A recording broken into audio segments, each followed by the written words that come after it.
Et bonsoir à toutes et à tous, ravi de vous retrouver. Nous sommes en direct. Et oui, c'est l'invité Canap. Nous sommes en direct sur Twitch. Je rappelle aussi bien sûr que l'émission sera rediffusée sur YouTube. Et vous le voyez, il y a quand même pas mal de monde sur le canapé aujourd'hui. Basile est là, bien évidemment, le champion et l'équipe qui gagne. Bonsoir, mon cher Basile. Bonsoir Julien, comment ça va? Écoute, plutôt pas mal. La forme, vous l'aurez compris, au-delà même de nos publications sur Facebook, on va bien sûr continuer de collaborer avec les Bulldogs de Liège. Et donc, on a deux invités Bulldogs de Liège / même Ladies, si on va plus dans le détail. Et c'est un couple de hockeyeurs. Une fois n'est pas coutume, nous avons Laura et Loris qui sont là. Bienvenue. Bonsoir. Alors Loris est un habitué, on peut le dire, de l'émission. Il nous a déjà connu du temps de la radio. Il nous a aussi connu dans le canapé, mais du temps de nos autres locaux en quelque sorte. Et là, du coup, il découvre cette nouvelle configuration. Et pour Laura, c'est une première. On va bien sûr parler un petit peu de vos parcours respectifs dans le sport et dans le hockey sur glace, mais on va aussi parler un petit peu vie de couple. Et peut-être aussi faire un focus aussi sur les Bulldogs Ladies qui ont, sous l'appellation Bulldogs, vu le jour au début de cette saison 2025-2026. On est dans une structure qui grandit. Il y a notamment même une toute nouvelle identité visuelle avec des nouveaux maillots qui ont aussi vu le jour. Donc on parlera un petit peu de tout ça. C'est vraiment l'occasion de faire vraiment un vrai focus sur l'équipe féminine des Bulldogs. Avant toute chose, on compte sur vous, bien sûr, pour nous rejoindre en direct. La barre des commentaires, elle est là. Si ce n'est déjà fait, bien sûr aussi, on compte sur vous pour venir vous abonner sur Twitch. YouTube est là également, je le rappelle, pour tout ce qui est rediffusion. Et puis pour nos émissions, elles aussi enregistrées et montées régulièrement. Vous avez notamment eu récemment une vidéo où on a un petit peu débriefé la saison des Bulldogs de Liège, où on a aussi évoqué nos attentes de fin de saison en NBA. Il y en a une qui sortira bientôt aussi sur la NHL, donc ça c'est sur YouTube que ça se passe. Et puis Facebook et Instagram pour toute l'actualité, notamment aussi tout ce qui est Poisson d'avril et autres. C'est sur Facebook que ça se passe. On est donc parti, on va rentrer tout doucement dans le vif du sujet. Un peu comme d'habitude, Basile va surtout s'occuper de gérer l'aspect technique. Prendra peut-être aussi quelques photos qui seront partagées sur Facebook et Insta. Et on le retrouvera en partie en fin d'émission pour une petite rubrique top 1 que je sais que vous affectionnez tant. On va donc rentrer dans le vif du sujet. Honneur aux dames, bien sûr, pour commencer avec Laura. Alors, ça va être ça comme première question. Ce sera l'occasion d'ailleurs de te présenter, même si je pense qu'ils seront nombreux quand même, à mon avis, à voir qui tu es. Est-ce que tu peux un petit peu nous parler de ton rapport au sport, en quelque sorte, donc quel est ton parcours et qu'est-ce qui t'a amené finalement à être hockeyeuse avec les Bulldogs? Ouais, bien sûr. Moi, le sport, je suis un petit peu née dedans. J'en ai toujours fait. Du plus loin que je me souvienne, j'ai commencé par de la danse, de la natation. J'ai eu un peu un parcours classique comme tout le monde. Et puis, je me suis dirigée vers tout ce qui était fitness et musculation. Et après ça, je suis rentrée en supérieur et j'ai fait un bachelier en coaching sportif. Donc, pour continuer dans la lancée du sport, je pense que ça ne m'a jamais quitté. J'ai commencé en parallèle aussi le CrossFit. Où j'ai fait quelques compétitions, dont un podium il y a 2 ans. Et comment je suis rentrée dans le hockey? J'étais spectatrice de Loris pendant plus de 2 ans dans les tribunes, en bord de glace pendant certains entraînements, à la cafette aussi. Et c'est là que Maca m'est un petit peu tombée dessus et m'a dit de chausser des patins. Alors, j'en avais pas, donc j'ai chaussé ceux de Loris, étant donné qu'on fait la même pointure. Et je crois qu'il a été aussi surpris que moi. Et puis, quand il m'a vu sur le glace, il m'a dit c'est une évidence, connaissant ton caractère, c'est sûr que tu vas rester dedans et que tu vas apprécier. Et effectivement, j'ai bien apprécié, donc j'ai intégré l'équipe. Et est-ce que c'est facile, finalement, de comme ça, se lancer dans le hockey? On a déjà parlé avec d'autres invités, peut-être même aussi avec Loris, il y a quelques années, où il nous explique qu'effectivement, voilà, il faut quand même vraiment bien maîtriser le patinage, et puis il faut quand même aussi avoir une certaine coordination avec le cycle. Est-ce que donc du coup, ça c'est quand même venu assez facilement et rapidement, ou alors ça demande vraiment beaucoup de travail, et tu as peut-être encore beaucoup de travail à accomplir avant de peut-être être plus performante que ce que tu l'as actuellement? Je vais pas mentir, facile, non, ça l'est pas. Surtout quand on commence le sport, un sport comme ça, sans y avoir jamais mis les pieds, à 27 ans. Après, je pense que rien n'est impossible. Mon but, c'est pas non plus d'être en PWHL, hein, donc d'office, les objectifs sont différents. Après, voilà, c'est un sport qui combine plein de choses. Rien que le fait, comme tu dis, de tenir sur des patins et de savoir patiner, c'est quelque chose d'assez complexe quand on l'a jamais fait. En plus, t'as tout l'aspect stick handling et hockey en général. Et en prime, sport d'équipe, il y a rien à faire. Il y a des stratégies, des systèmes de jeu et autres à avoir. Donc, c'est un petit peu quelque chose c'est un sport qui est très complexe. Après, je pense que si on n'essaye pas, on peut pas y arriver. Donc, c'est pas non plus inaccessible. Ça dépend des objectifs, bien sûr. On a Sifli notamment qui est là sur le live, qui nous salue, salut à toi également. Et est-ce que le fait, d'être déjà sportif, comme tu le disais, quasi à la base, et de pratiquer d'autres sports, est-ce que ça t'a quand même aidé dans l'apprentissage du hockey? Ça m'aide pour tout ce qui est compréhension du jeu. Après, tout ce qui est un petit peu plus pratique, comme le patinage et le stick handling. Moi, j'ai fait des sports, je vais dire muscu, natation, crossfit, où c'est des sports déjà très individuels et où on n'a pas à manier, par exemple, une balle, un puck ou autre. Donc, d'office, ça rajoute des contraintes, des difficultés. Mais j'ai un coach sur le côté qui m'entraîne aussi à domicile, donc pas trop de répit à ce niveau-là. Il m'aide beaucoup. Donc, du coup, on pourrait limite dire que finalement, même si on est sportif à la base, même si on fait d'autres disciplines, en fait, le hockey est tellement à part, peut-être limite servir à rien. Peut-être même que quand même au niveau cardio, voilà, conditions physiques. Conditions physiques, c'est sûr que ça aide à avoir une base de cardio et surtout, par exemple, avoir aussi une base de, capacité au niveau musculaire, ça aide. Peut-être que ça m'aide à tenir un petit peu plus longtemps ou à mieux récupérer. Mais tout ce qui est spécifique hockey, malheureusement, être sportif sur le côté, si on n'a jamais mis ses pieds dans les patins, c'est compliqué. Et juste, Loris, est-ce que tu t'attendais, il y a quelques années, à ce que Laura, justement, se lance dans le hockey? Pas du tout.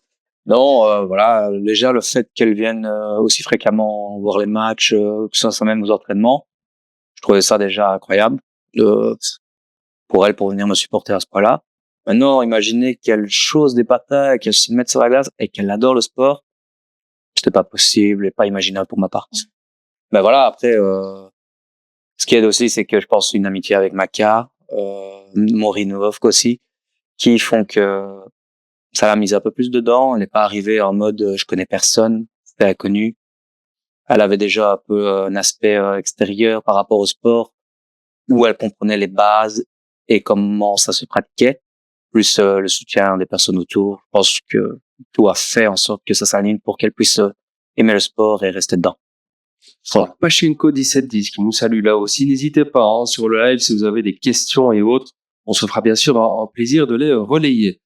Toi, Loris, je pense que on te connaît, comme on le disait, quand même relativement bien. Tu es un petit peu habitué. Il faudra peut-être que je fasse les comptes. Il y a une fois des joueurs qui sont venus le plus de fois dans l'émission. Mais à mon avis, tu dois quand même être un de ceux, peut-être même celui qui aura le plus participé de fois dans une émission des Day Talks. Voilà, tu connais peut-être pas encore la nouvelle configuration aussi. Les coéquipiers qui sont venus cette saison. On va pas non plus tout retracer de A à Z, mais voilà, on va dire que tu as quand même effectivement une expérience dans le hockey qui est différente de celle de Laura. Tu as quand même quasiment tout connu avec les Bulldogs.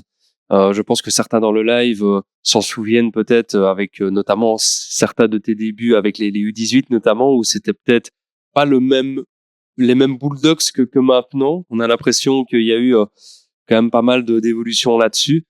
Mais voilà, dans tes débuts à toi au niveau du hockey, comment est-ce que tu les qualifierais un petit peu tes débuts et où ça t'est venu finalement aussi pour toi le hockey il y a peut-être, je présume, une vingtaine d'années? Je vais sur mes 28 ans, donc ça fait 24 ans maintenant que je vais faire du hockey. C'est venu via l'amitié entre mon père et Walter Jacquemin, pour ceux qui ont connu à l'époque. Voilà, l'amitié qui s'est faite. Walter qui met Florent Jacquemin au hockey, moi qui suis. On adore ça, on reste dedans. Mon rapport au hockey, bah ouais, voilà, moi j'ai fait que Liège, hormis une année à Louvain, parce que Coromeuse a dû fermer ses portes en raison de l'amiante et d'autres problèmes. Oui, c'est vrai que on va dire que mon parcours dans le hockey a été très physique, très très hargneux. Voilà, on va dire que j'ai appris vraiment à jouer au hockey correctement grâce à Pascal Auger et à Marc De Bruyne. On était passé à l'époque en junior, je pense que c'était 14. On était dernier du championnat, deuxième du championnat. On n'arrivait pas à battre Louvain parce que Louvain c'était toujours à notre niveau, que ce soit au niveau des entraînements, de la discipline. Donc c'était un seuil un peu compliqué à passer. Mais oui, lors de cette année-là, on a appris à jouer beaucoup plus physique, les passes, l'esprit et avoir une équipe vraiment jeune, soudée. Ensuite, de ça, après, on est parti, ça a fermé, on a dû aller à Louvain, où là, j'ai appris plus de structure, plus de ce côté robot, j'ai envie de dire. Rester dans un moule, ce play-là, on le fait, c'est pas question, c'est assis et tu réfléchis pas. Puis le retour à Liège était un peu compliqué parce que commencer une saison à Mazeic, puis après devoir retourner dans la nouvelle médiacité avec pas forcément beaucoup de joueurs, des coachs qui nous suivent pas. Ça a été une année forte en bagarre. Parce que le problème, c'est que on vieillissait, mais le jeu ne suivait pas, donc la frustration prenait le dessus. Ça terminait beaucoup en bagarre générale. Je pense que les jeunes, comparé à maintenant, ont 20 fois plus de niveau que moi à cette époque-là, parce que tout ce qui est structure, notamment avec l'école du hockey, pas l'école du hockey, avec Brian Cole, sport-études, même les coachs et les entraîneurs élites qui viennent aider les jeunes, il n'y a rien à voir, le niveau ne fait qu'augmenter et c'est un plus pour le club. Après ça, on a eu les coachs Jack et Dan qui m'ont donné ma première chance en élite, où là aussi j'ai dû faire mes armes et prouver un peu que je méritais ma place en élite et que je n'étais pas juste le petit nain qui se battait à tout bout de champ en junior. C'était fort compliqué d'arriver avec des frères Cornelis ou des Jordan Gillet, où c'est beaucoup de pression parce que moi petit j'ai grandi en les voyant comme des modèles. Donc jouer avec eux c'était un peu stressant, mais on se rend compte qu'une fois dans l'équipe, on est tous pareils. L'objectif c'est de gagner, de s'amuser, donc ça aide beaucoup. Alors on a Ethan Briscoe qui te salue, Loris. Alors la question de Bengo Bulldogs, on va la garder pour un peu plus tard. Et puis Sifli qui réagit avec quelle époque. Sifli c'est Laurine. Que du coup il y a voilà, elle a connu effectivement, je pense aussi l'époque que tu viens de raconter. En tout cas, ce qui est certain, c'est que tu es un des rares, je pense, à avoir vraiment à ce point connu toute cette évolution finalement de ce que sont devenus les Bulldogs à l'heure actuelle. T'as quand même connu, comme tu le disais, Coromeuse. T'as quand même connu aussi quelques passages du côté de Mazeic, où limite les Bulldogs étaient sans patinoire fixe. Puis tu as connu l'arrivée ici à la Médiacité. Tu as quand même en quelque sorte aussi connu cet essor avec un public grandissant, avec aussi une équipe qui commence à gagner au niveau élite des trophées importants, parce que quand on reprend un petit peu le parcours, Début de la Benelux, il y a eu comme tu le disais, voilà, maintenant le début de la Benelux, la coupe en 2018 remportée face à Herentals, où pour de nombreux même fans à l'heure actuelle, c'est par là que même aussi leur rapport avec le hockey a commencé. Et puis plus récemment, depuis 2020, il y a eu après le Covid, virage là aussi avec l'arrivée d'Ulrich Egen, où l'équipe a vraiment commencé à tout gagner ou presque. Donc c'est vrai que c'est quand même assez impressionnant. Tu le disais, il y a effectivement ce côté un peu bagarreur. C'est peut-être aussi une étiquette qu'on t'a peut-être par moment collée. Quand on regarde un petit peu, même aussi au niveau statistique, on constate que sur les 2-3 dernières saisons, le nombre de minutes de pénalité a quand même grandement diminué par rapport à avant. Est-ce que, juste pour faire cette parenthèse-là assez brève par rapport à ça, parce que je pense que te résumer à juste bagarreur, c'est largement se tromper. Je pense que si on suit quand même régulièrement les matchs, on peut quand même s'apercevoir à quel point tu es un défenseur même quand même relativement complet, qui est quand même capable de relancer très proprement, qui est même de temps en temps capable de se porter vers l'avant. Peut-être qu'il te manque un poil de réussite parfois devant le but, mais tu pourrais peut-être avoir des stats un peu plus importantes que si tu ne les as avec ce bras de réussite en plus. Est-ce que tu penses quand même qu'il y a cette étiquette qui, depuis en jeune, t'a accompagné, qui fait que parfois on siffle peut-être un peu plus contre toi que contre un autre joueur ou... Ça, oui. Voilà, je pense qu'après, il faut rester dans l'idée aussi qu'avant, le hockey était beaucoup plus brut. J'ai grandi dans des périodes où il fallait s'imposer physiquement si on voulait dominer sur la glace. C'est vrai que maintenant, le hockey, c'est beaucoup plus du système, de la passe, de la rapidité. Donc, c'est un hockey différent, un hockey plus beau, un hockey plus propre.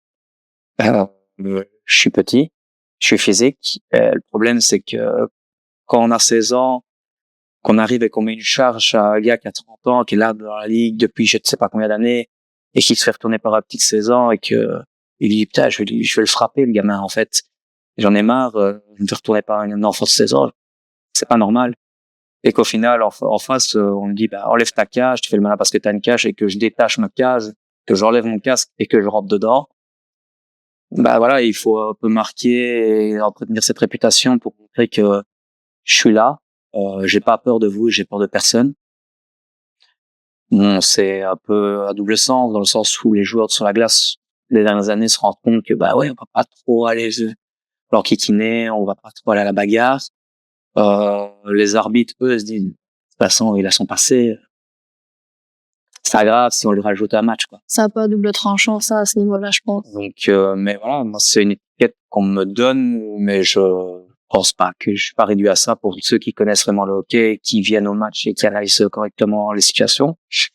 La plupart du temps, les bagarres que j'ai eues ces 5 dernières années sont pour protéger les top joueurs comme Brian Colo, les apports, Troy. C'est aussi quelque chose qu'on m'a dit dans le vestiaire au niveau des coachs, c'est on sait que t'as pas peur. On a besoin d'un joueur comme toi dans l'équipe qui est capable de se sacrifier physiquement pour protéger l'équipe et que l'équipe avance plus loin. Donc voilà, c'est vrai que parfois c'est un peu ralent d'être réduit qu'à ça, mais c'est quelque chose que j'ai accepté et que ne me dérange absolument pas. C'est vrai, et ça, on peut peut-être là aussi en discuter brièvement avec toi, Basile, également, mais on fait quand même pas mal de parallèles avec la NHL, même si on sait qu'effectivement le niveau n'est pas le même. Mais il y a effectivement toujours dans une équipe 2-3 joueurs parfois sur qui, entre guillemets, on peut compter quand il y a un problème. Voilà, par exemple, tu viens d'expliquer que oui, parfois il faut que j'y aille pour protéger Troy, pour protéger une des stars de l'équipe comme Brian Colo. Moi, ça me fait penser, par exemple, à Toronto il y a quelques semaines où on a eu Auston Matthews qui s'est quand même fait sérieusement blessé par Goudas, je crois, de Anaheim. Personne n'a réagi pendant le match. Alors, il y a eu depuis la semaine dernière Anaheim qui a rejoué face à Toronto, et donc là, dès l'entame du match, on a Max Domi qui est allé retourner justement de masse, mais c'est vrai que au final, avoir un joueur ou 2-3 joueurs un peu comme ça, ça fait quand même partie d'une équipe, et donc je pense que les Bulldogs sont quand même bien contents d'avoir quand même effectivement Lolo dans leur rang, même si le résumé à ça n'est pas non plus n'est pas juste non plus, et on en a déjà parlé effectivement entre nous. Loris a quand même d'autres qualités que celles de la bagarre, mais je sais que tu voulais peut-être rajouter un petit truc par rapport à ce rôle-là en particulier.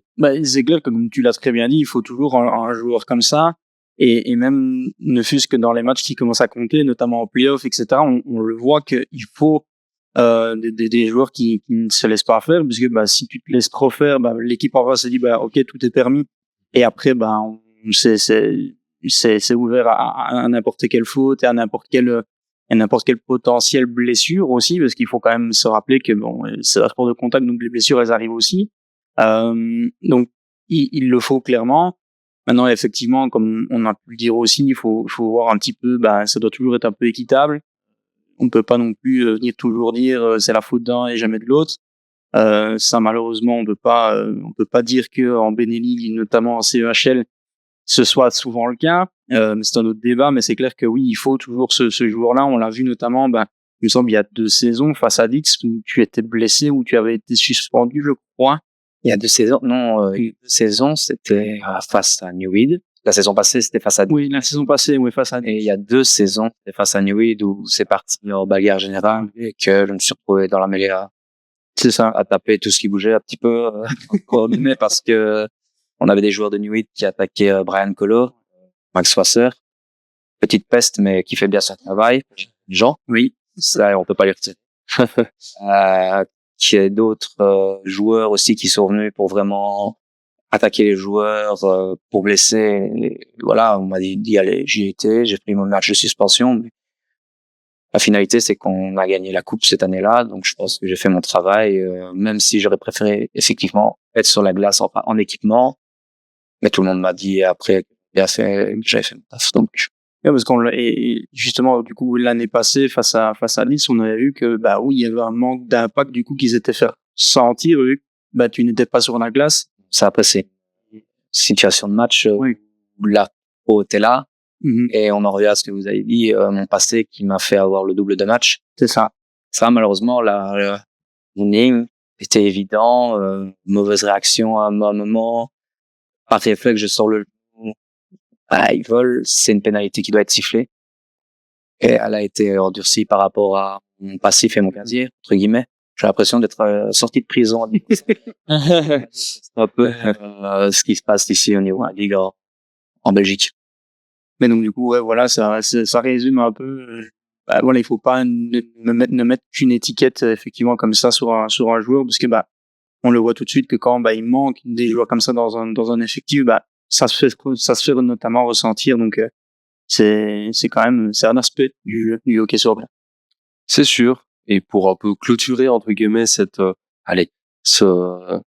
retraçage de parcours, on en parlait, mais donc 2018 la Coupe de Belgique et puis depuis 2021-2022 les trophées se sont enchaînés avec notamment ce quintuplé en championnat de Belgique. Il y a eu les 2 trophées de Benelux, plus récemment la CEHL Cup.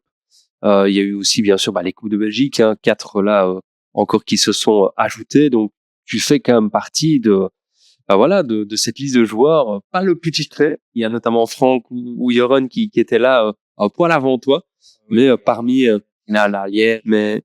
mais parmi vraiment ceux les plus titrés. Donc on sait déjà qu'effectivement, je pense à la fin de ta carrière, au risque d'avoir le numéro 98 qui sera certainement à côté de certains autres numéros au plafond de la patinoire. Juste ici, quelques réactions avant de encore poser une petite question sur Lolo, mais c'est Laura qui y répondra. On a Liège-Lège qui nous dit je vous souhaite le meilleur pour la saison à venir. Il y a encore pas mal de temps. Une nouvelle saison, vous formez une super équipe sur la glace comme dans la vie. Bengo Bulldogs, même s'il y avait une première question qu'on gardera pour après, il est plus sage depuis qu'il est marié niveau pénalité. Peut-être qu'il y a un lien de cause à effet. Et de nouveau, Ethan Briscoe, bonne soirée à vous et à l'année prochaine. Lolo, certainement un de tes fans. Ethan Briscoe qui a déjà hâte de te revoir sur la glace la saison prochaine. On espère bien sûr que tu seras de nouveau également de l'aventure. Juste une petite question, Laura. Comment tu vis parfois ces matchs en étant en bord de glace, vu que effectivement style de jeu peut-être un peu atypique où ça rentre quand même assez dedans, et puis parfois quand c'est un peu parfois mêlé avec une bagarre, est-ce que tu as peur, est-ce que tu as ultra confiance en lui, comment tu sens les matchs? Confiance en lui, oui, j'ai confiance en lui et je sais de quoi il est capable. C'est peut-être pour ça que j'ai peur, surtout quand je le vois en match. Je sais que il joue plus intelligemment, je trouve, ces 2 dernières années. Et donc, comme c'était dans les commentaires ici, il va un petit peu moins à la bagarre inutilement. Ceci dit, le dernier match ici, on a quand même pu en voir des belles et jamais contre le plus petit de la ligue, on va dire. Donc oui, moi, c'est quelque chose qui m'effraie, parce qu'il y a rien à faire. Un mauvais coup, c'est vite parti. Ils sont pas équipés comme les filles, hein. Ils ont des visières, ils ont un petit peu le strict minimum parce que c'est mieux en tant qu'homme d'être sur la glace comme ça. Donc je sais que ça fait pas plaisir aux fans quand je l'engueule parce que il va un petit peu chercher les joueurs adverses. Je suis consciente que c'est nécessaire dans certaines situations, que c'est son rôle et il le fait très bien. Il met une certaine crainte sur la glace quand il est là et quand il est pénalisé. On voit le style de jeu des adversaires totalement différent. Donc je suis consciente de l'impact qu'il amène, mais c'est impressionnant et moi ça me fait peur de le voir sur la glace parce que il a quand même plus de 10 ans maintenant dans l'équipe élite et que les commotions, elles s'enchaînent aussi. Faut pas en parler, ça. Le genre de... Donc oui, une crainte. Après, je sais qu'il est solide et je sais quand il est sur le banc et qu'il sourit, c'est qu'il va bien. Et puis il remonte souvent sur la glace. Donc voilà un petit peu comment tu cherches à te rassurer finalement. Ouais. On va maintenant quand même un petit peu parler de vous, bien sûr, puisque c'est quand même assez rare, en tout cas un couple comme ça de hockeyeurs. Comment est-ce que vous vivez juste déjà un petit peu cette cette particularité finalement qui est la vôtre? Moi, je trouve que ça ne change rien au rythme de vie, c'est juste qu'on fait le même sport et donc on a une passion commune, mais le terme de couple d'hockeyeurs, ça me fait un peu rire parce que si on est un couple, on a la même passion. Si on devait dire à chaque fois couple de footballeurs, couple de visiteurs, couple de gym addict, c'est pas tout. Beaucoup de couples font savoir les mêmes passions. C'est vrai qu'ici, on revient au sport plus particulier. En région francophone encore plus, hormis Charleroi et Liège, il n'y a pas ça.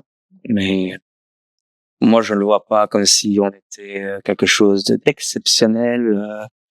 Je vois ça comme quelque chose qu'on partage Ouais, je pense que ça sort un petit peu du commun et les gens aiment bien parce que voilà, c'est sur Liège et qu'on n'a pas l'habitude de voir ça. Je suis sûre qu'à plus grand niveau, il y en a très certainement et que voilà, c'est un sport un petit peu plus particulier. Moi, je trouve ça chouette dans le sens où à la place d'aller m'entraîner de mon côté et lui du sien, on partage nos entraînements, on a du temps en plus ensemble et son expérience me permet aussi de m'améliorer et à la maison quand on s'ennuie, on fait du stick handling. J'ai quand même à signaler que quand je l'entraîne, je lui dis quand même, ici je suis coach. Hein. Je n'ai pas de traitement loin de là. Canoë-kayak pour ceux qui connaissent. Et justement, donc du coup, vous en avez déjà un tout petit peu parlé là ici, mais donc régulièrement, ça vous permet de passer surtout du temps ensemble et l'un et l'autre, peut-être plus toi Laura, tu apprends de Lolo, ou même toi quand même, finalement, aussi un petit peu de Laura. Si je peux me permettre de répondre à la question, c'est sûr que évidemment que moi j'en apprends énormément de lui. Y a pas de secret là-dessus, mais je pense que lui il apprend donc il a intégré l'équipe en tant qu'assistant coach pour aider Maka au même titre que Andy. Et je pense que coacher une équipe féminine c'est pas la même chose. C'est pas la même chose que coacher des enfants. Ni une équipe masculine. On rigole à ça, on en parle. C'est vrai que chez les hommes, on se dit, tu fais comme ça, tu réfléchis pas, c'est ainsi, tu fais ton job. Ok. Ici, il faut expliquer le pourquoi du comment et qu'est-ce que ça va amener dans le jeu. C'est plus cérébral de comprendre la finalité de l'action. Et parfois, c'est un peu compliqué parce qu'il faut le répéter plusieurs fois et que même l'exprimer en tant que joueur homme, c'est dur parce que pour moi, des fois, des automatismes sont pas forcément des automatismes pour elle. Et grâce au fait qu'elle soit aussi coach sportive, elle m'aide dans la façon de parler aux filles et d'expliquer les choses un peu plus correctement avec des mots plus simples ou même d'illustrer mes propos. Parce que des fois, moi, je dis, il faut croiser, c'est comme ça, t'accélères. Non, il faut prendre de la vitesse, faire des pas pour créer de l'espace, recevoir une passe et pouvoir rentrer ensuite dans la zone avec une vitesse un peu plus importante que la défenseuse pour pouvoir la dépasser et avoir une opportunité de marquer. Non. Nous, tu patines vite, t'as le puck, tu rentres, tu vas te prendre un tir. Pour donner un peu un exemple. Donc, pour répondre à la question, je pense qu'il en apprend, mais plus sur son aspect coaching et à développer ces compétences-là. Après, j'ai rien à lui apprendre, ok.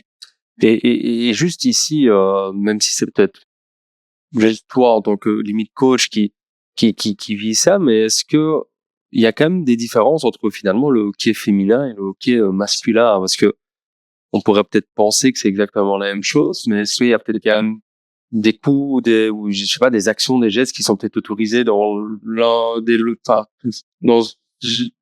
du côté féminin et pas du côté masculin, vice versa. Je ne sais pas si sont interdites au niveau féminin, même si voilà, ça reste un sport, il y a forcément des contacts. Je pense que les filles, au vu des matchs que j'ai eu, sont un peu plus vicieuses. Faire des coups, parce que les charges ne sont pas autorisées, donc ça va être des insultes, des petits coups, des sorties de coude, des sorties de coude, des serrages de main, comme ce week-end, pas elle, mais d'autres joueuses. Après, oui, voilà, ce qu'il diffère, c'est que elles sont obligées d'avoir un protège-cou, comme ça, maintenant, tu es obligé d'avoir un protège-cou. Et pas de visière.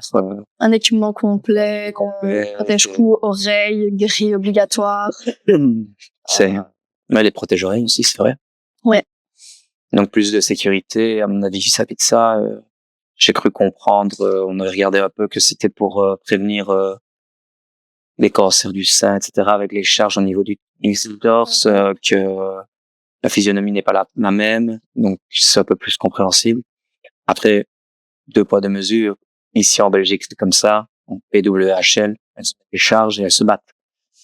Donc elles sont payées aussi. Oui, mais ça dépend. C'est un niveau différent. Ça dépend.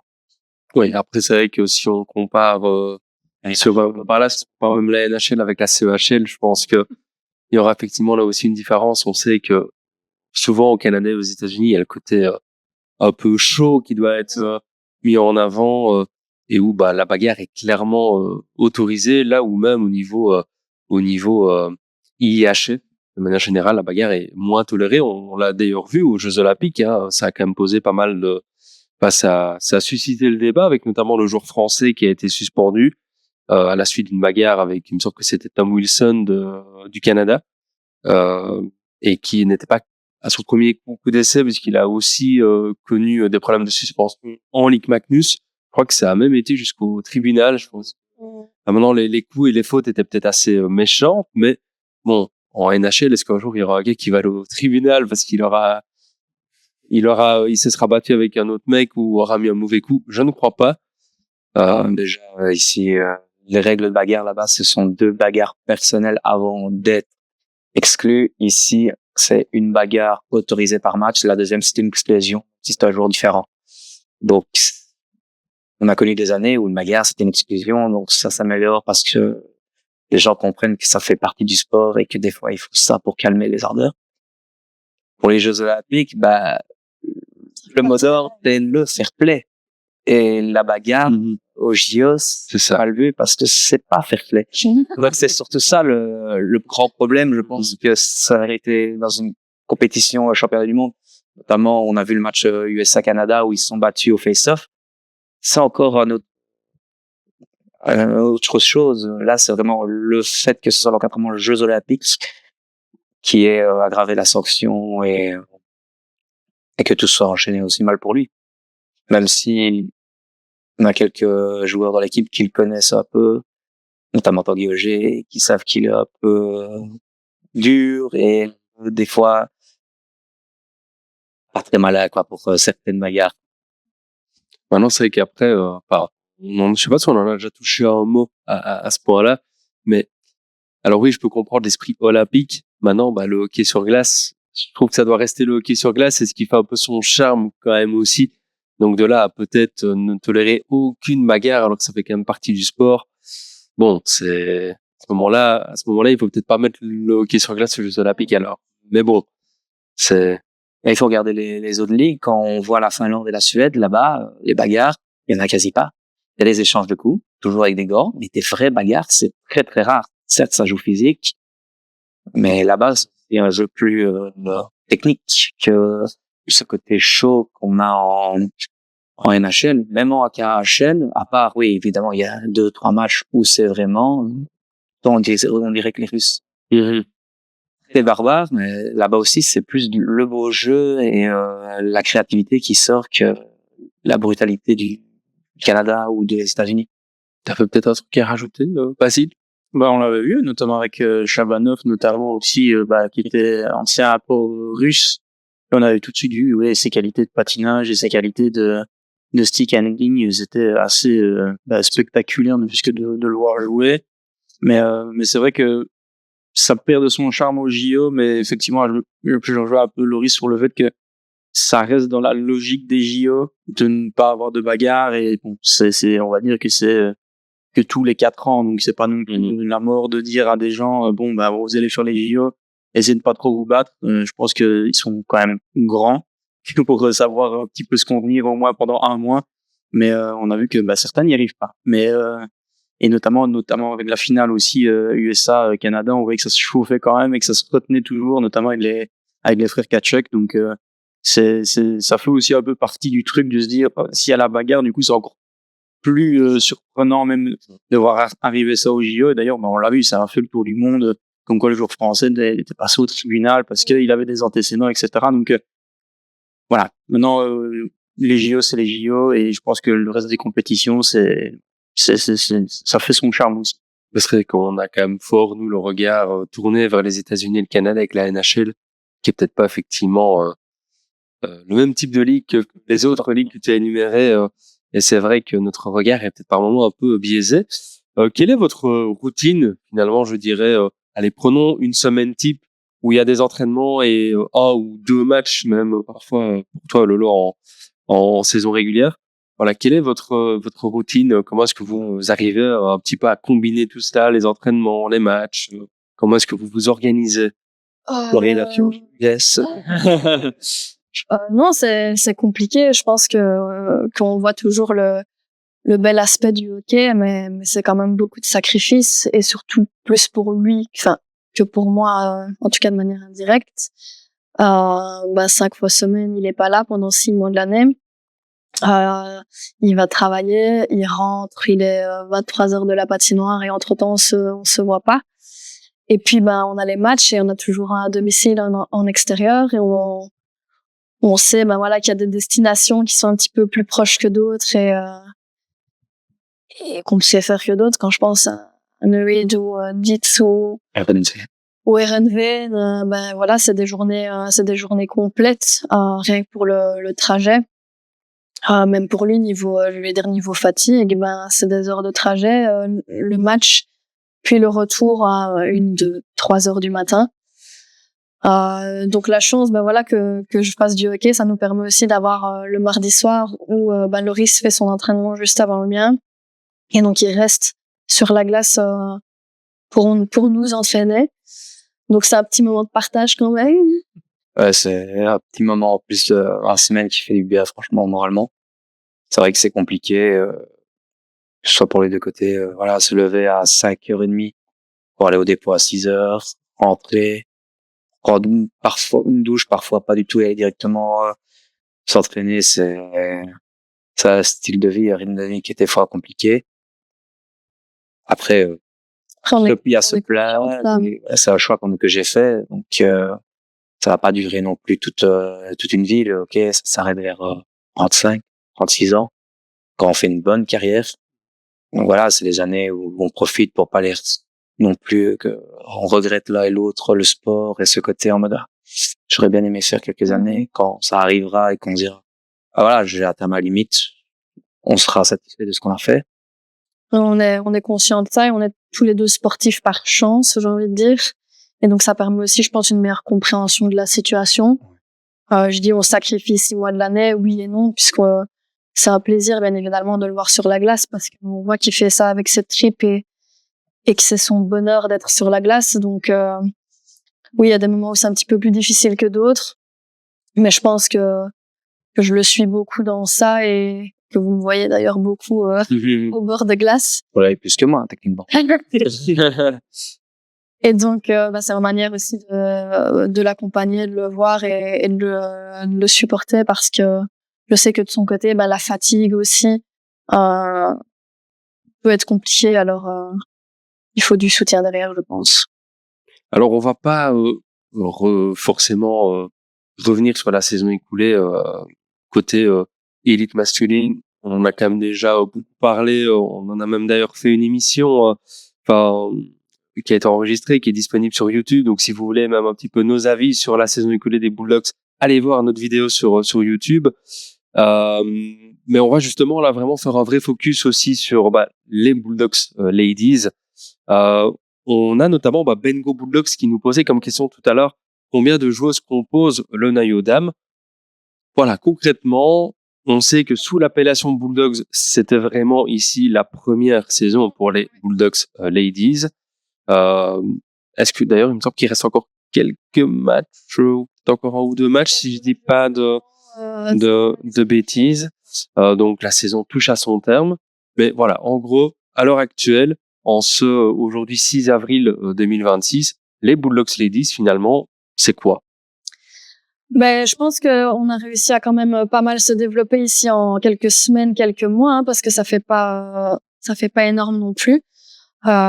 Maca en parlera d'office mieux que moi, mais je sais que la saison dernière, elles étaient à peine de joueuses que elles hésitaient en fait à savoir se réinscrire dans un championnat ou non parce qu'elles n'étaient pas assez, elles étaient même pas 2 lignes, donc même pas 10 joueuses, je pense, en comptant Maca dedans.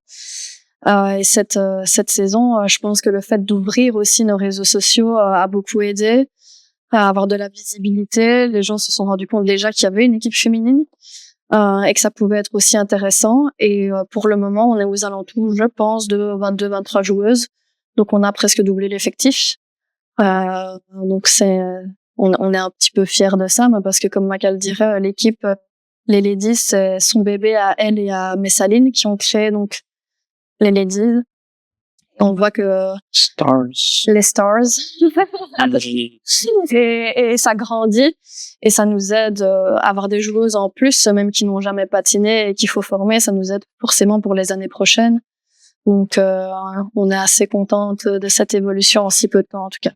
Donc, du coup, il y a une certaine forme de mix entre des joueuses, on va dire déjà confirmées. Tu parlais de Messaline, si je dis pas que c'est Duchâteau, le nom de famille. Où on a bien sûr Valentine Maca qui disputait les championnats du monde d'ailleurs avec l'équipe belge la semaine dernière à Hong Kong. Il me semble que ça se passe pas trop bien au niveau des résultats, mais en tout cas, elle a été sélectionnée. Vachement plus forte. Et puis on a finalement une nouvelle vague de joueuses, même certaines d'entre elles, dont tu faisais partie il y a encore quelques temps, qui découvrent du coup le hockey. Et alors, au niveau un petit peu staff, donc on a Valentine qui a la double casquette entraîneuse, joueuse. Mais donc, du coup, on peut compter sur Andy et sur Loris, un petit peu en assistant. Et est-ce que vous contribuez peut-être pas aussi au niveau des entraînements, les jours de match, ou quel est un petit peu votre rôle finalement à vous? Voilà, Maca, c'est comme on dit, c'est son bébé. C'est elle la coach, c'est son avec Messaline, c'est leur équipe. Andy et moi, on vient aider, voilà. Moi, j'avoue que je viens via Laura parce que c'était pas non plus moi en tant que joueur élite. Valentine, c'est une amie depuis longtemps. Andy, on se connaît depuis qu'on est enfant. Et j'avais pas spécialement cette envie d'aller rester 1 heure de plus pour aider une équipe.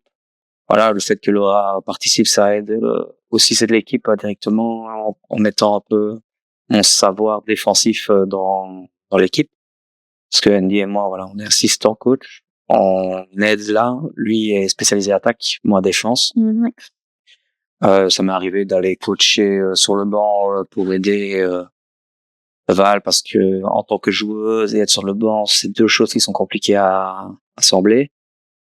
Et là, lorsqu'elle est en championnat du monde, j'ai été avec les filles à Courtrai pour coacher, être sur le banc. Donc ça la décharge un peu, je pense, mentalement vis-à-vis de ça. Et pour le développement des filles, je pense que 2 joueurs élites, ça les aide à se développer parce qu'elles se permettent des questions, de savoir pourquoi. Et du coup, on peut l'exprimer et elles se disent, on a quelqu'un qui joue au plus haut niveau ici du club pour nous aider et ça peut leur amener que du bien. On a 3 coachs pour le prix d'un. Et alors, en termes de résultats, si on comprend que on est surtout dans une phase avant tout de construction et de développement, donc je pense pas que les attentes sont élevées en termes de résultats, mais voilà, où vous en êtes. Bon, il reste encore 2 matchs, mais grosso modo, au classement, ça donne quoi? Et puis, peut-être même aussi un petit peu, quelles sont les équipes que vous affrontez? Parce que c'est vrai que on a parfois un petit peu du mal à suivre les résultats. Et puis, force est de constater que même sur le site de la Fédération belge de hockey, c'est quand même pas hyper bien mis en avant non plus. Faut un peu galérer pour aller trouver les résultats et les classements. Donc, c'est pas chouette. Ça mériterait peut-être limite une page dédiée rien que Ladies. Donc voilà, si tu sais nous en dire plus, Laura. C'est vrai qu'on n'a pas trop mis les résultats en avant sur les réseaux sociaux.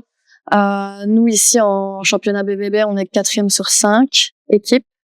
Et puis il y a le championnat développement où il reste donc 2 matchs, semaine ici et semaine prochaine, à la patinoire de Liège. On mettra les infos aussi sur le Instagram. Où là il y a pas de classement, c'est vraiment pour faire évoluer les nouvelles joueuses et les équipes. Et les faire rentrer progressivement ces nouvelles joueuses dont par exemple je fais partie par après dans l'équipe BVB et avoir des joueuses beaucoup plus compétentes. À part ça, je vais dire dans le championnat développement, on affronte quand même des joueuses BVB où je pense à par exemple Herentals ou contre qui on tombe en développement et qui nous mettent leur première ligne BVB, c'est compliqué. Mais il n'y a pas assez de joueuses en développement parfois que pour faire des lignes complètes. Donc oui, c'est difficile, mais ça nous permet, je pense que perdre, il faut savoir le faire et que c'est aussi dans ça qu'on apprend. C'est un truc que Loris aime bien dire quand on retourne dans les vestiaires un petit peu dégoûté parfois. Mais voilà, après là, ça ne peut que aller vers un mieux parce que comme je le dis, l'année passée, elles avaient même pas de ligne complète. Ici, on double les joueuses. Et on a 2 coachs en plus. Donc, je vais dire, on a toutes les cartes en main pour se développer encore plus et arriver l'année prochaine à améliorer notre classement en BVB et aussi à améliorer nos joueuses. Et je sais que Maca vise d'autres championnats, dont le championnat, par exemple, hollandais. Et niveau équipe, du coup, on affronte Herentals. On affronte les Sharks de Mechelen, qui sont tête du classement cette année, qui ont gagné la coupe. On affronte Gand, Anvers, Beaufort. Et Beaufort, donc qui est au Luxembourg. Ok, ouais, donc quand même pas mal d'équipes qui évoluent, soit déjà en CEHL si on fait le comparo avec les structures masculines et même Beaufort, une équipe qui évolue en D1 effectivement au niveau belge. Donc voilà, on voit que finalement le hockey féminin prend un petit peu du terrain, donc ça c'est chouette. Même si ça mériterait, je pense, quand même d'être encore un peu mieux mis en avant, rien que déjà sur le site de la fédération. Et donc, pour la saison prochaine ou les saisons à venir, même si à mon avis, il va falloir faire étape par étape, ne peut-être pas les brûler non plus, justement, les étapes. Mais je présume qu'on réfléchit déjà à la saison prochaine. Est-ce que donc c'est vraiment de déjà se tourner vers les Pays-Bas afin d'avoir peut-être une équipe A dans un meilleur championnat et une équipe B, entre guillemets, de développement en Belgique, ou ça, c'est un projet qui pourrait peut-être voir le jour d'ici quelques années, et d'abord, c'est peut-être je sais pas, repartir avec au moins le même pool de joueuses la saison prochaine, s'assurer qu'elles soient toujours là dans un an, peut-être même aussi avec Loris et Andy, est-ce qu'ils seront toujours là ou pas la saison prochaine, comment est-ce que vous allez préparer comme ça l'avenir?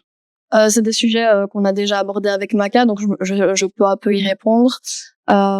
D'office, là, l'équipe, c'est un petit bébé, c'est un projet, et c'est pas un projet que sur 1 an ou 2 pour dire d'avoir une équipe Bulldogs Ladies, c'est vraiment quelque chose où elle vise 5, 8, 10 ans, 10 ans à venir. Je sais que le championnat hollandais, ça lui tient à cœur parce que elle pense ça accessible, et dans tous les cas, j'ai envie de dire, même si c'est pas ce qu'on vise, mais on serait même dernière de classement, que ça amène des jeux en plus et de l'expérience en plus. D'office pour l'année prochaine, on vise un classement en BVB, ça c'est certain. Et je pense que le fait d'avoir plus de joueuses, comme tu dis, ça va nous permettre d'encore mieux scinder une équipe plus en formation et une un petit peu plus confirmée. Parce que là parfois c'est compliqué. Je vais dire on n'est pas payé, il faut faire les déplacements. On n'est pas une équipe professionnelle et donc on est majoritairement adultes aussi. Donc quand les matchs y tombent, on envoie les invitations, Maca sélectionne les joueuses. Après il faut un petit peu faire avec ce qu'on a aussi, les joueuses disponibles. Donc en fonction de ça c'est compliqué. Je sais que ce week-end on est parti pour jouer contre Gand à Courtrai. On s'est retrouvé avec 11 ou 12 joueuses.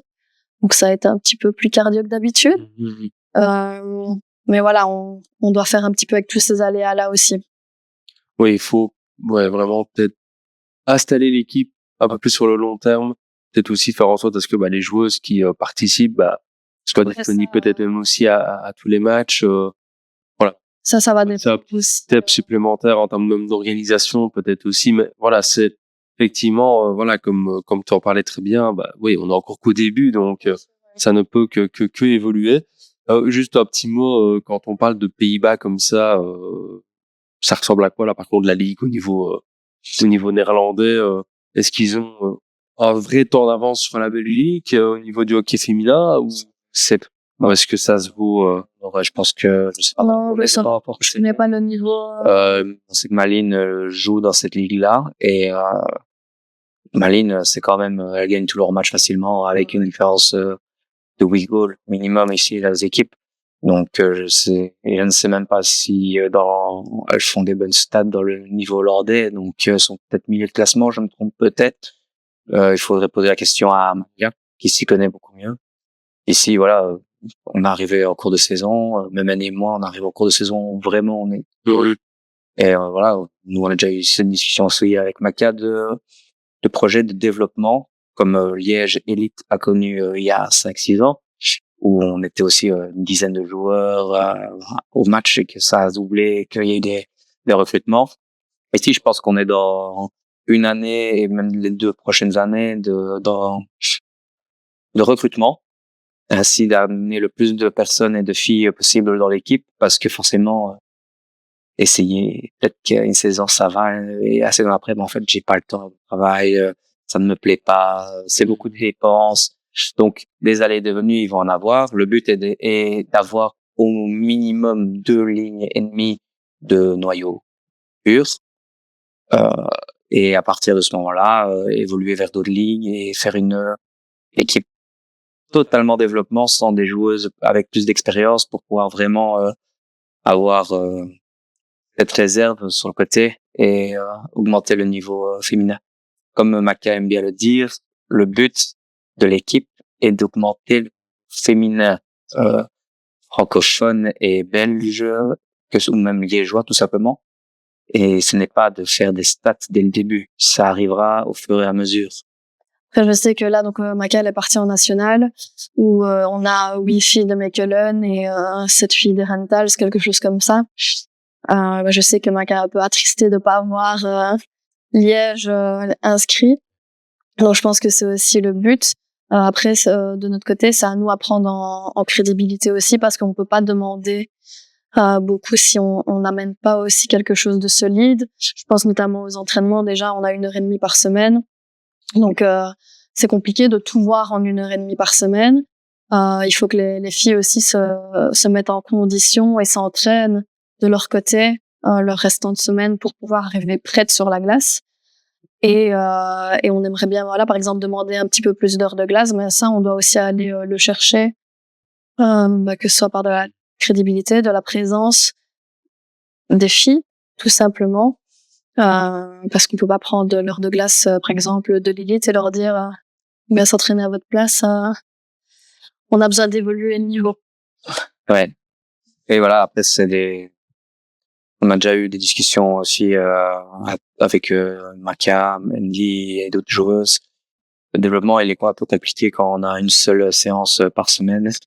Alors, si on a 2, on peut se focus sur du patinage en premier avec des vraiment maniements de puck, contrôle de puck. Et le deuxième, plus sur des sorties de zone, du powerplay, du piquet. Alors, le problème, c'est qu'on a 1h30 pour tout mettre ensemble et après 45 minutes, Vous demandez à n'importe quel sportif, le cerveau, il fait, genre, ça ne C'est sert que rien, je n'ai plus besoin de rien, merci, au revoir, j'ai fait mes 45 premières minutes et le reste, comprendrez rien de ce que vous allez me dire. Donc, dispatcher un peu les heures de glace, ouais, ça aiderait au développement des joueuses. Espérons aussi, bien sûr, que, voilà, que ce soit Que le club m'entend.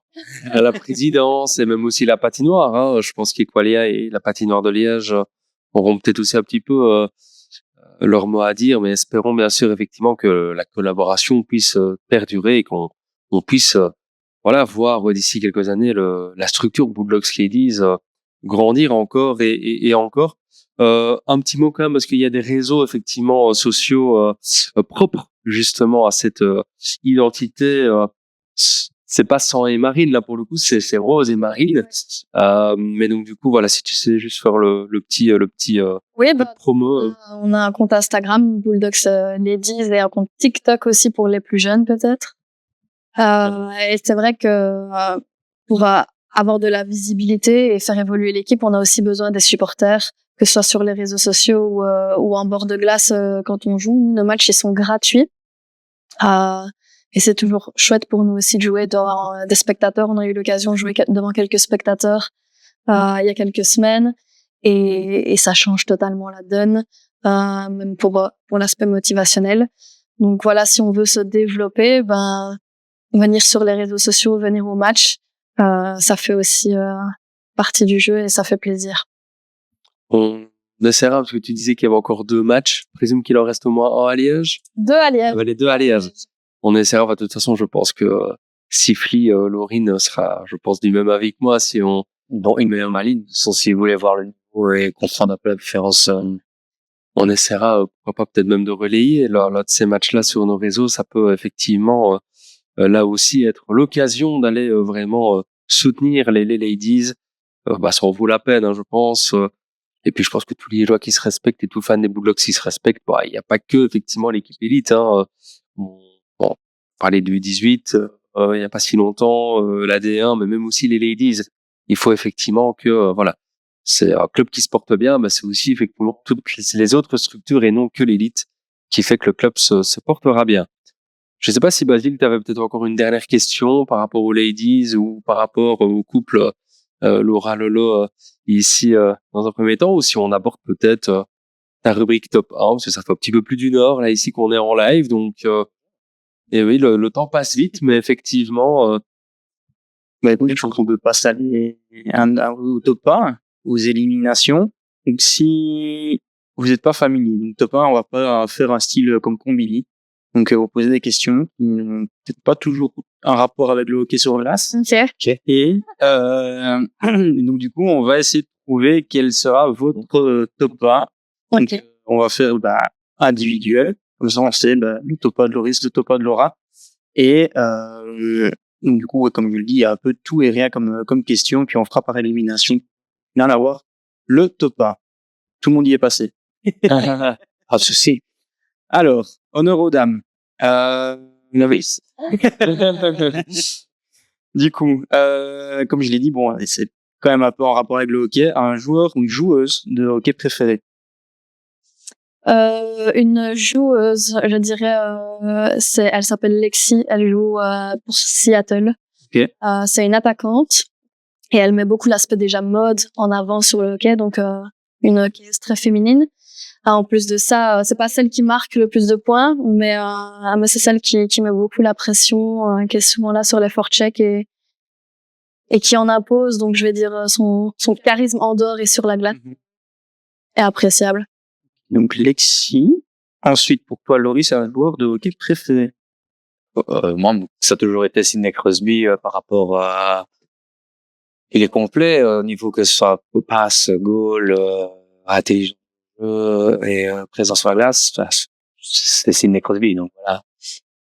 Donc pour les plus vieux, sinon au niveau bagarreur, du coup, c'est Chris Nyland. Ok. juste d'ailleurs, en parlant de Crosby, il vient, au niveau statistique, c'est sa 21e saison consécutive et c'est sa 21e en carrière, à minimum 1 point par match de moyenne. Donc, c'est quand même pas mal. C'est pas mal. Je fais pas ça à Liège, mais NHL. Voilà. Alors, ensuite, un plat préféré. Tout ce qui contient du fromage. Moi, je suis une grande fan de fromage. Maintenant, on va revenir. Et pour toi, Loris? Un steak Holstein. Steak Holstein. Le steak, c'est souvent Il ressort. un truc de hockeyeur. Ouais. Un film préféré. Ben, j'en ai pas vraiment. Regarde pas. T'as une idée, toi? Moi, oui, je sais, pour moi. Non, franchement, j'ai pas du tout d'idée. On regarde pas trop la TV. Mais là, on regarde une série actuellement, Blacklist, donc assez chouette. Mais sinon, non, je suis pas très TV. Et toi, Loris? Seigneur des Anneaux. Oh là là. Ici, au Hobbit, je fais la même taille. Alors, ensuite, donc, une équipe NHL favorite. Le Canada de Montréal, hein. Le Canadien. Ou même peut-être. C'est, Un peu de WHL. Bah, je vais rester sur celle que je regarde et dont Lexi fait partie, les Torrents de Seattle. Hein. ok. Et toi, Loris? Mon équipe préférée, c'est un peu compliqué. Moi, je dirais cette saison-ci. Je dirais, ouais, Canadien de Montréal parce que c'est une équipe fort jeune. Ça se voit qu'ils en veulent et ils travaillent vraiment tous. Et on peut voir des Caulfield, des Hudson qui font des saisons incroyables, des Mid-Ups aussi, qui a des mains incroyables. Et je pense que l'ensemble de l'équipe est jeune, donc et fait des performances en NHL. Je pense que c'est incroyable. En espérant qu'ils aient soulevé une coupe cette année. Déjà, premier bon signe, ils sont qualifiés. Et pour les playoffs, on avait justement émis un peu le doute sur le fait qu'ils arrivent potentiellement, parce que c'était un petit peu serré au niveau. La dernière demi-saison, là, ils sont en train de tout gagner, sache. Pas mal. Alors, on continue donc avec un artiste préféré. Un artiste musical. J'ai l'impression de ne pas me connaître moi-même, là. T'intéresse pas à ça, hein. Qu'est-ce que j'écoute, bébé? Moi, sous la douche.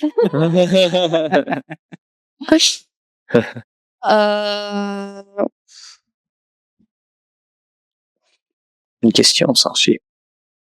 Un artiste, ça peut être un groupe de musique. Peu importe, ouais.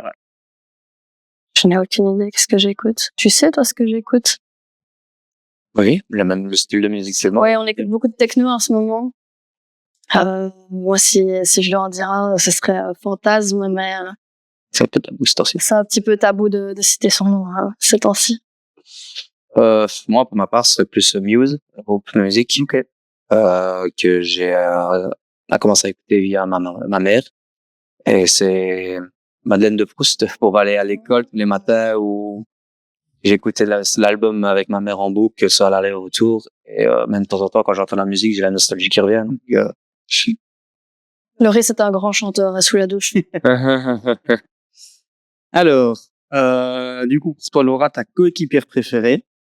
Ouf! Je peux en dire deux. On peut. Ben, la première, Maureen, c'est une super copine à moi, en dehors, surtout, et sur la glace aussi, on adore jouer ensemble. Et puis Maca, hein, c'est un beau trio. Et toi, Loris? je suis obligé. Là. Mon coéquipier préféré, en termes d'amitié, je vais citer Tanguy, parce que Tanguy, c'est quelqu'un que je connais depuis que je suis enfant. Donc, on a grandi ensemble. Voilà, c'est le dernier de ma génération qui joue encore avec moi au hockey sur place. Sinon, en tant que joueur, c'est Tanguy, quoi. Donc voilà, je dis ça un peu moins amitié, même si je t'aime d'amour, Tanguy, ne t'en fais pas. Pas besoin de m'insulter la prochaine fois qu'on se verra. Oscar, avec qui j'ai beaucoup l'atome crochu, que ce soit dans le vestiaire, en dehors, au niveau style musicaux, discussion, mentalité et même humour. Ouais, il était là à notre mariage. Il est chez la notre mariage, donc ça c'est aussi. Ça c'est oui. Ensuite, il en reste deux. Le sport préféré autre que le hockey. Le CrossFit.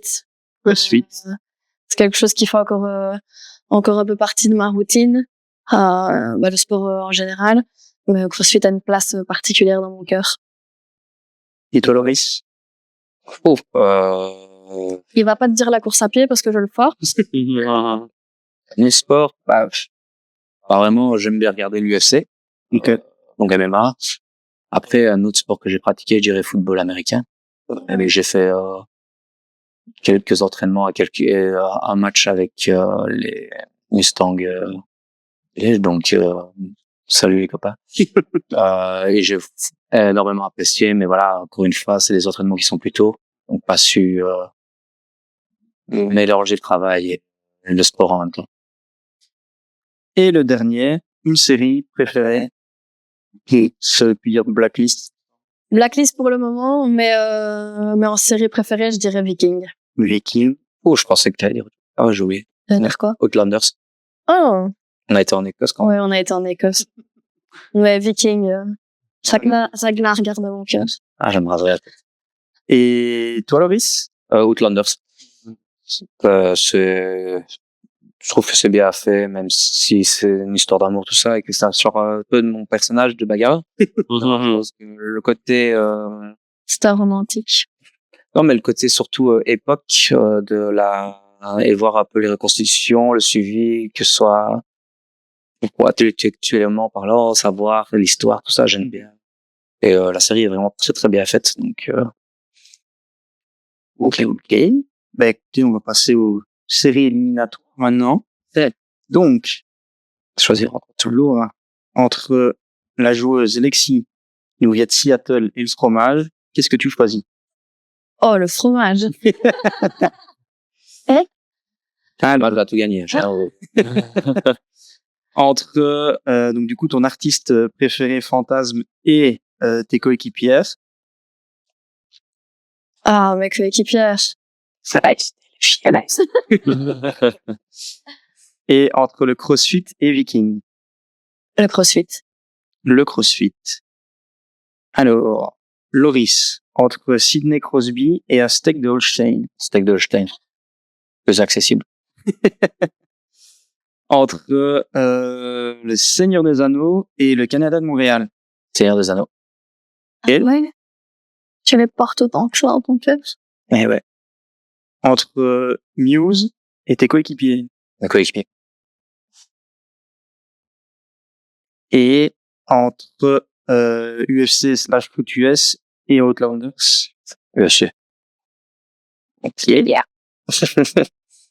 Alors, Laura, entre le fromage et ton équipe NHL favorite, donc Canadien / Seattle. Fromage.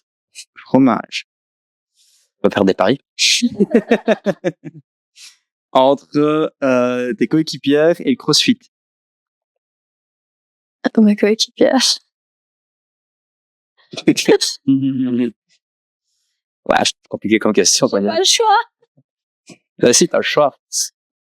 Et donc, du coup, Loris, entre un steak d'Holstein et le Seigneur des Anneaux. Le steak. Ok. Entre tes coéquipiers et l'UFC. Coéquipier. Et donc, du coup, on a nos finales. Entre le fromage et tes coéquipières, pardon. Mes coéquipières. Donc, ton top 1, Laura, ce sera donc du coup tes coéquipières. Et toi, Loris, entre le Holstein et tes coéquipiers. Le Holstein, parce que c'est chez le quai, je sais que Tanguy sera là. Et donc voilà, on aura donc du coup vos deux top 1. Donc un steak de Holstein pour Loris. Donc si vous voulez lui faire plaisir cet été sur les barbecues, vous savez ce qu'il faut amener à la table. Et pour Laura, vous savez qu'il faut amener ses coéquipières à la table. Donc voilà pour les deux top 1 de cette émission et de nos invités. Le steak, effectivement, revient assez souvent dans les top 1. C'est vraiment un truc de hockey, ça. Truc masculin, tout court. Je me rappelle plus que Ludovic Hablet avait répondu ou... Ah, je ne sais plus. il est peut-être retrouvé. Est-ce qu'on l'avait fait avec nos amis des Mustangs Pour Peter, je ne sais plus. C'est Pardon. c'est c'était ses joueurs préférés, avec notamment Nicolas André, Gaël Colson et Clément Matisse. Ok. Ouais, donc, soit c'est plutôt le vestiaire qui ressort, ou alors le steak. En tout cas, c'est là-dessus qu'on va tout doucement effectivement se quitter. Merci en tout cas à tous les deux de nous avoir rejoints pendant cette un peu plus d'une heure d'émission. C'était vraiment un grand plaisir. Vous l'aurez donc compris. Hein. Allez, let's go, surtout sur Instagram et sur TikTok, pour suivre les Bulldogs Ladies. Il y aura encore 2 matchs à Liège d'ici la fin du mois d'avril. Donc, il faut aller les soutenir. Et puis, Loris, qu'on reverra certainement la saison prochaine du côté des Bulldogs. On n'a pas encore eu les annonces ni quoi que ce soit. Je suppose que, faisant partie des meubles, à mon avis, il sera de nouveau là la saison prochaine. Mais on le verra certainement aussi, bien sûr, en bord de glace, avec son costume d'entraîneur. Quant à Basile et moi-même, on se retrouvera bien sûr très bientôt pour de nouvelles émissions. Là, ici, comme je le disais, dans les bacs, il va y avoir une émission sur la NHL qui a été tournée, qui va sortir. On approche tout doucement des playoffs. Là, c'est sur YouTube que ça va se passer. Et puis, petit teasing, mais on risque d'avoir des invités U18 prochainement, peut-être aussi basket avec CB Liège ou un futur joueur de CB Liège. Donc, on risque encore de passer de bons moments. Bien sûr, la saison est encore loin d'être terminée. Et donc, du coup, c'est sur Twitch, YouTube, Facebook ou Insta que ça se passe. Donc, les haters, on compte sur vous. Allez, excellente soirée à toutes et tous et à très vite. Ciao, ciao. Ciao.